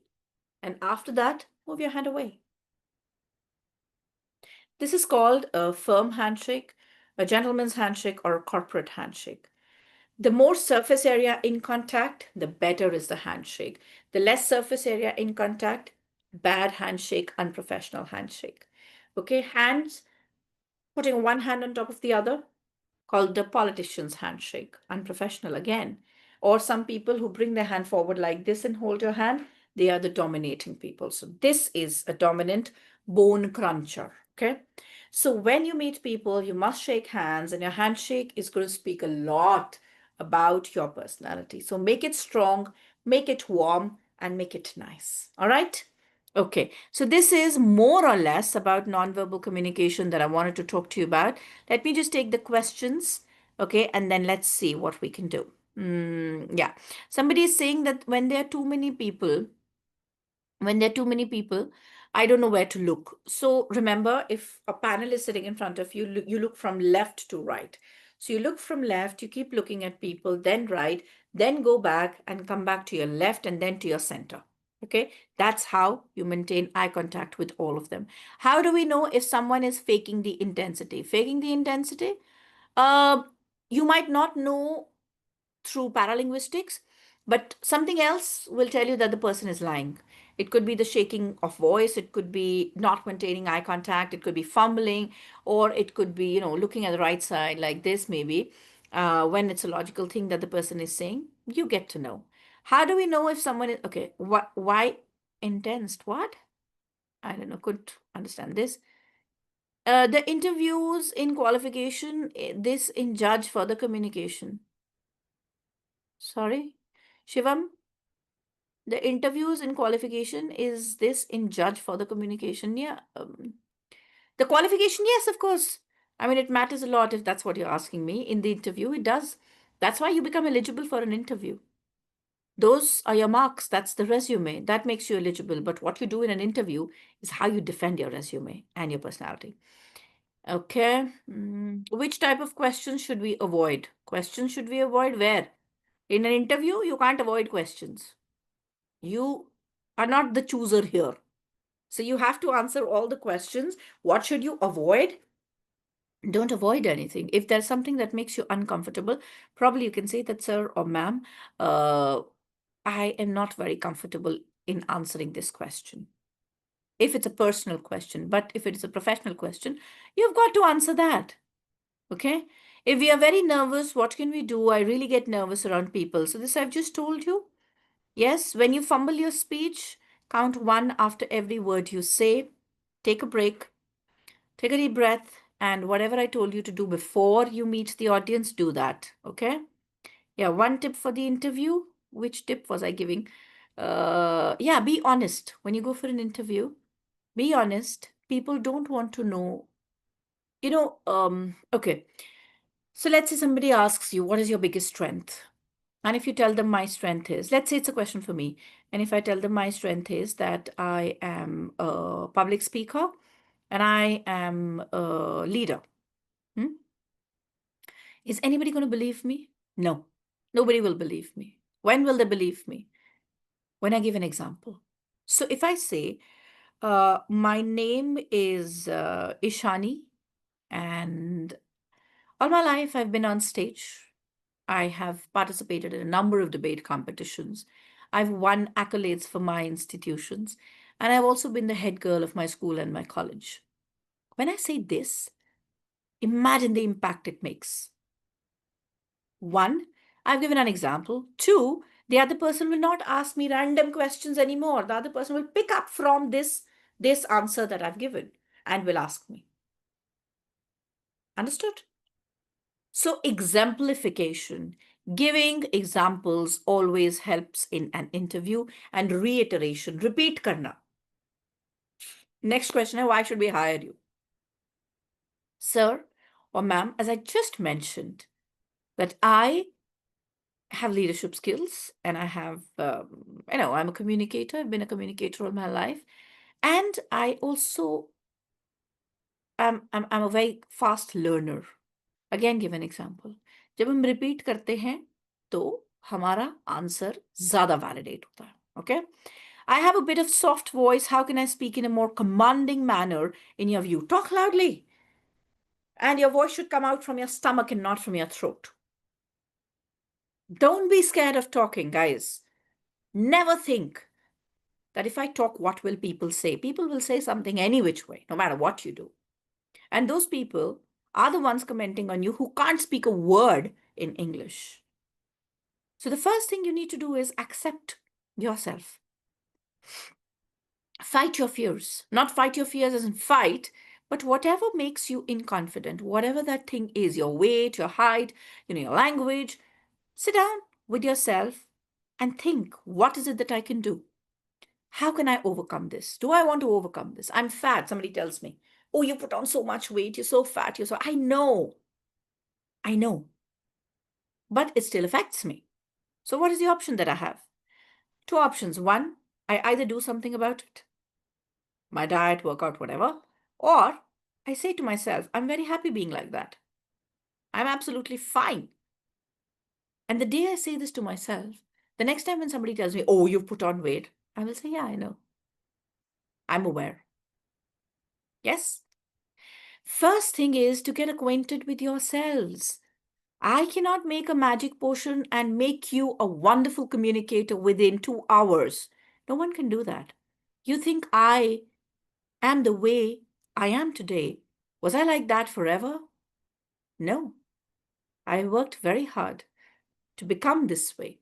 Yes, one thing I had was a very good education and a lot of confidence. And the third thing was that I was always very conscious about what I used to say, how I used to walk, what I used to wear. Every time, that was my biggest concern. And I kept learning, I kept improving. The more you speak, the better you become. The more you practice, the more confident you become. अपनी introductions learn करो, repeat करो, बोलते रहो. Watch a lot of English Netflix. Watch a lot of subtitles. Think in English, not just speak in English. Think in English. Read your news on the phone or some blogs. Read them loudly in English. जिस चीज से डर लग रहा है उसको face तो करो. Otherwise, you will keep running behind people like me and you will think that I have a magic wand. I can give you suggestions. I'd love to do that. I'm doing that right now. But the effort has to come from your side. Why is Amity Finishing School doing this with online and reaching out to 400 people at the moment? Because we actually want to bring about a difference in you and your personality. But वो इस PPT को लेने से नहीं होगा. ये सारी information Google पे है. There's nothing new here. I'm telling you. Recorded sessions लेने से कुछ नहीं होगा. Whatever I've told you, वो practice करने से होगा. Every day, try to become a better version of yourself. Video record करो अपने आप को. शीशे के सामने खड़े होके बातें करो. Genuine friends को पूछो. How do I sound when I talk? And don't be scared of anything in this world. Nothing. Nothing at all. Nobody can shake your confidence if you don't want it to be shaken. No one. Be fearless and just speak. Let's speak. Okay. Ooh, a lot of questions. How should we nod while listening? How to control shaky voice in public speaking? If I get nervous, then how can we make ourselves calm? Guys, how can you make yourselves calm in an interview? I've told you again, keep moving the toes of your feet. Pani pilo, take a minute. Tell the person, please give me a minute. Okay, take a deep breath and calm down. It's not a matter of life or death. Okay, how to control shaky voice in public? Shaky voice कैसे control हो सकती है? If you begin on a shaky note, it's okay. That's not nervousness, provided you gain control after that. Shaky voice ऐसे control हो सकती है. Keep a script in front of you, read it. मत देखो audience को 2 minute नीचे देख के बोल लो. You will gain your confidence. The shaky voice will go away. Okay. What if we don't attend live? Live? What? Amity logo explain? What explain? Oh, the colors. Yellow and blue. Blue stands for sincerity. Yellow stands for energy. And that's why Amity uses yellow and blue. Yellow also makes you hungry, but it also gives you positive energy, right? Red stands for energy, makes you energetic, very, very energetic and restless. How does artifactics differ from other form of nonverbal? It doesn't differ. Artifactics is different because it is only accessories. Colors and accessories, that is artifactics. Your spectacles, your tie, your earrings, your nail paint, all of that. Colors theory, there is no colors theory. What I meant to say was that every color has its own meaning. So when you are in a corporate world or when you are professionally somewhere, use a lighter top and a darker bottom because light shades and pastel colors, they calm your mind, they soothe in your mind. And when you are in an interview, you really need to focus, okay? That's why. I'm a very expressive person, and people often say that my eyes or facial expressions really reveal exactly how I am feeling, whether I'm sad, stressed, or happy. How can I learn to manage or regulate my expressions during interviews or formal conversations, especially when I'm feeling negative emotions internally? Listen, it's a very good thing that you are expressive. So am I. People get to know. If I'm happy, people get to know. If I'm sad, they get to know. But I think I have learned over a period of years and time how to mask your emotions or how to control them. इसका बहुत simple rule है. When you feel hatred inside, just fake it. Smile. If you don't like something, fake smile. Or if you are in a space where you can express yourselves, tell them I don't like it. Why do you want to hide it? But if you are in a space where you can't really express at that point in time, or you are facing negative emotions, give yourself some time and listen to the other person with a view that this person can also have a different opinion. Don't judge the person, just listen to the person. Just listen. Don't listen to react. Our business is not to react to everything that is being said to us. Our business is to listen. That's it. Leave it there. क्यों suggestions देनी है? कोई जरूरत नहीं है. But if you just listen without judging the other person, yes, you should shake hands when you go for an interview. Which type of questions should we avoid? Don't avoid any question, guys. Why do you want to avoid questions in an interview? Will it look rude? No, shake hands. Which type of question should we avoid? Man, same question.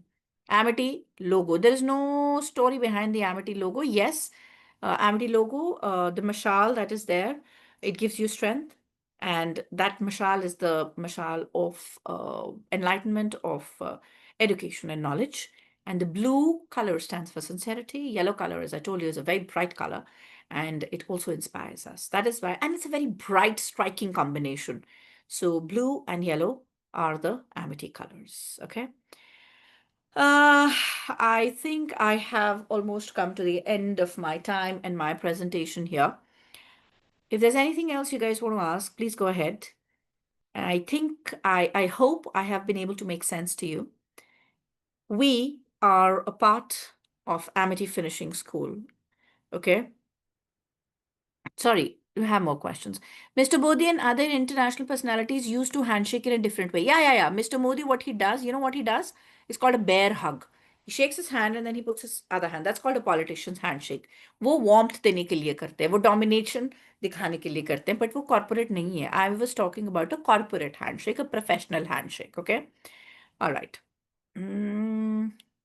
Sometimes you are awkward, handshake awkward है तो मत करो handshake जब awkward है तो it's perfectly all right to wish somebody greet them and say good afternoon or say hello, how are you, or hello, it's a pleasure to meet you, it's an honor to meet you. Okay, मत करो handshake जब awkward लग रहा है तो it's not mandatory. Shaking a hand is not always mandatory. Yeah, which of the following, be honest so that we can how to give video interview, how to give a video interview in the same way like you give the other interview. Be formally dressed, be ready, and make sure that you unmute your mic. Make sure there's no noise. Make sure you've got a good internet connection. Okay. Why always give importance to appearance than skill? Excuse me. Nobody gives importance to appearance more than skill. But the first impression and the first time people see you is your appearance and not your skill. Your skill comes later on only when you're able to prove your skill. How do you know what my skill is? You can't get to know that till the time I don't explain myself. But what you know about me in the first go is through my looks, through my expressions, through my nonverbal, that this person is positive, confident. That is what you think of me. And if my first impression on you is wrong, trust me, you will not even trust my skill set. That is why it is important. Okay? If there's a panel of members in an interview, how to answer if a question is asked? Do we need to look? Yeah. I just told you left to right, right to left. That's how you look at the panelists. Or if one person has asked you a question, you look at that person and answer. Okay?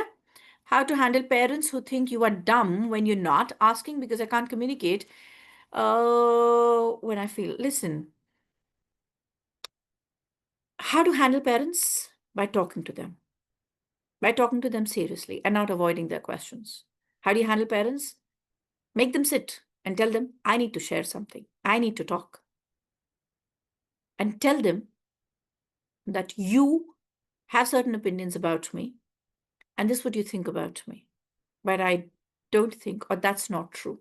But guys, when you tell them this thing, you should also have the capability and the capacity to prove that you are not dumb.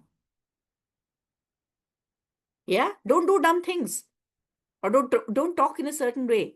If you feel that you're not dumb, then you should be able to convince them that you are not dumb. But talk it out. Communication is the key, nothing else. Text message भेजने से कुछ नहीं होता, voice note भेजने से कुछ नहीं होता, बात करनी पड़ती है. What? Somebody's asked me a very different question. Give me one pro tip for which you learn to sacrifice your most lovable thing. How can I give you a tip to sacrifice the most lovable thing, my dear? That'll take me on a different tangent altogether. I don't think it has got anything to do with communication. It is absolutely I and would truly. say one thing over here. Yes, ma'am. I can give my suggestion on that. That Please, please, nothing please. actually belongs to us, sweetheart. So Mhm. the things are not actually yours. So giving away something which is not actually yours, why to take stress of that, right, Ishani ma'am? Yeah, absolutely, ma'am. Thank you for stepping in. Yeah, you just solved this question for me also. Very nice. Yeah. Okay, lovely. Somebody saying thank you, most welcome, Subhash.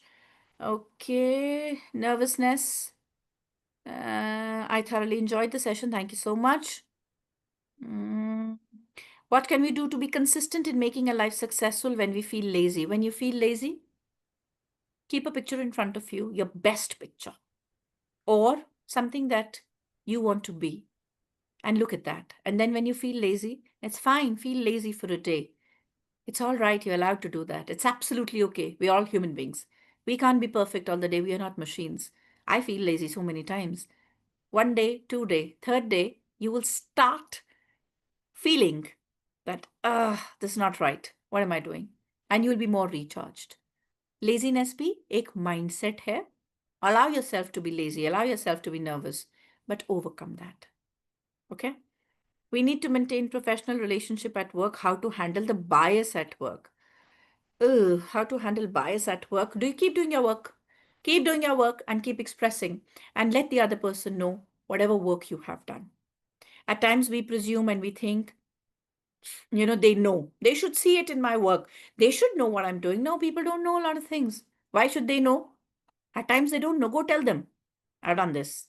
Say it in a polite manner, but don't stop working hard. And if you feel that the person is too biased, leave the company. Leave the person. Don't waste your energy in fighting somebody, in trying to change their opinion that they have already formed, which is a very, very hard opinion, right? Do it, give it your best shot. If this doesn't work out, you have thousands of job opportunities outside in this world. Sometimes I forget the exact word during mid of my conversation. Absolutely normal. It happens when we are distracted. It happens when we are putting too much stress on our brain, and it happens when you are getting old like me. So if any of that happens, remember one thing: take your time. Take your time and don't say, "Oh, I can't remember that word." Oh, I just forgot that word. It was right there. No, use another word. Substitute. It's okay. Word ही तो है. Don't use the perfect word. Use the less perfect one. How to overcome fear of judgment? By believing that everybody around you is dumb. By believing that people who are judging you are not worthy of judging you. कौन जज कर रहा है आपको? कौन लोग हैं वो? वो लोग हैं जो खुद भी नहीं बोल पाएंगे. क्या वो लोग हैं जो आपसे बेटर हैं? और अगर वो जज कर भी रहे हैं, how much do they know you? I loved a quote once. A teacher of mine, when I was in my college, she just shared it with me. She said, I don't need to explain myself to my friends because they know me. And I don't need to explain myself to my enemies because they don't know me. So, stop being scared of the fear of judgment. Their judgment is not going to change your life. Right? Do what you feel is right, but make efforts. What about the black color? Black color is the color of enigma. It is the most mysterious and the most formal color. When I start speaking in English, I feel hesitation, obviously, because you don't practice enough. Practice, practice, practice. Think in English, and I've given you all the tips. Okay, thank you. Thank you so much. Sigma male, alpha male really exists. I really don't know about that, but uh, I don't know whether it makes a difference or not. It's a personal mindset. Some people, some males can be narcissistic, some males can be nice, they can be more emotional, supportive. Sigma, alpha, I don't know this terminology, but I think the focus should be in looking at the real value system of a man, okay, and the upbringing that the person has got. Okay, I think I've answered almost all the questions, and this should be pretty much the end of it. Thank you. Okay, thank you guys. Okay, thank you so much. So, guys, if you want to know more about how to make yourselves better, how to elevate your presence, how to become a better version of yourselves, please follow the Amity Finishing School on Instagram. We are there, we are very active, we post real stuff every day that'll help you become more confident and that'll help you become better. Contact us at the Amity Finishing School. We'll be more than happy to assist you. And I think I am very, very tired now. So I don't think I can speak anymore. So I'll just hand it over to Neha, ma'am. Thank you so much, guys. It was a wonderful interaction. Thank you for being such an interactive audience. Thank you. I Thank you wish so I could much. hear you speak. Thanks a lot, Ishani ma'am. Words would not be able to express how blessed we are feeling today after listening to you. And I have also learned so many things. Although has been an era of giving interviews and taking sessions, but still there are always things that we can learn at every age. After any kind of vast experience, there are always trainers like you who can tell us what should be done, what should not be done, and enlighten us from within. So I'm really glad to listen to your session today. And I know that all the students are also feeling the same. I'm giving all the students 2 minutes time to fill the feedback form as well. So while doing that, I would also like to say that your team is going to take up few more sessions in this Elevate Your Presence workshop, and they will also be telling students about the things which are most essential in our lives, and sometimes the regular curriculum is not able to teach those things, and that is why these workshops are necessary. So student skills are important. I remember that question that Dr. Ishani just answered, that is it all about non-verbal communication? Is it not about skills? So you sell your skills on the basis of these type of the techniques, with your non-verbal communication, with your rhythm, with your intonation, with your confidence, with your presence. So all these things are required to sell those skills. Otherwise, they will be staying with you and you will not be able to reach anywhere. Why there are so many people, I would not like to say engineers, but yes, the fact is that engineers are having a very great skill set, but still sometimes they do not land in very good jobs. And that's the reason we have come up with these kind of workshops for you. So learn from them. I thoroughly liked how you guys have interacted in the chat box, in the Q&A section, and please keep up this enthusiasm, and do come to us in the next session as well. Thank you so much, Dr. Ishani, once again. Thank you so much Thank you, for Neha the. ma'am. Thank you for all the kind words. You are a wonderful speaker. I was just saying it is almost quarter to 10, 9:30, and the amount of energy you have in your voice right now is absolutely commendable. And the Thank entire you so much. the entire Amity Online team, thank you so much for always being so patient. And the IT team, thank you so much for such a Right. flawless session. So I'm going to take your leave. Have a great night, all of you. Thank And you we'll see so you guys much, next everyone. week. Thank you. Bye bye. All right, Maksud, we can end this session.